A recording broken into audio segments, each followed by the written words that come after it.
ஒளி தேகமாக மாறும். இப்போ ட்ராவல் ஆஸ்ட்ரோ ட்ராவல் ஒளி தேகம். உங்களோட உயிர் ஒளியாற்றலாக கடத்தும் பொழுது ஒளி அலை சவுண்ட் அண்ட் லைட்ஸ். நம்ம கோயிலில் போய் ஒரு பெல்ல டங்குன்னு அடிக்கிறாங்க, அப்போ அது காது கேட்குது. அந்த நேரத்தில் பார்த்திங்கன்னா உங்கள் அந்த தேகம் ஒளி தேகமாக மாறும். அகவிளக்கு அகல் விளக்கு ரொம்ப சிம்பிள். இப்போ தியானத்தில் நான் சொன்னேன் பார்த்திங்களா, அதுலேயே ரொம்ப நினச்சதை அடையணும். நம்மளுடைய தேகம், அதாவது இந்த எண்ணெயும் தண்ணியும் இருக்குது பார்த்திங்களா, அதை வந்து பிரிக்கிறதுக்கான விஷயம் பிரிஞ்சு தான் இருக்குது. அதை வெளியில் கொண்டு பண்ணுவேன். அதுக்கு தான் வந்து பார்த்திங்கன்னா அந்த சவுண்ட் அண்ட் லைட்ஸ் கேட்குறோம்.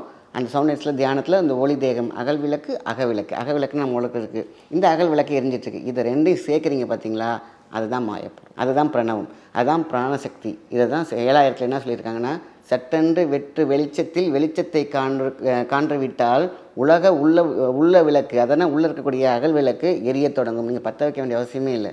அந்த வெளியில் இருக்கக்கூடிய சூரிய தேகம், சூரியன், சந்திரன், இது எல்லாமே சேர்ந்த ஒரு கலவை நம்ம உடம்பு ஒரு சோலார் பிளேட் மாதிரி எக்ஸிட் பண்ணிக்கிட்டே இருக்கும், இழுத்துக்கிட்டே இருக்கும்.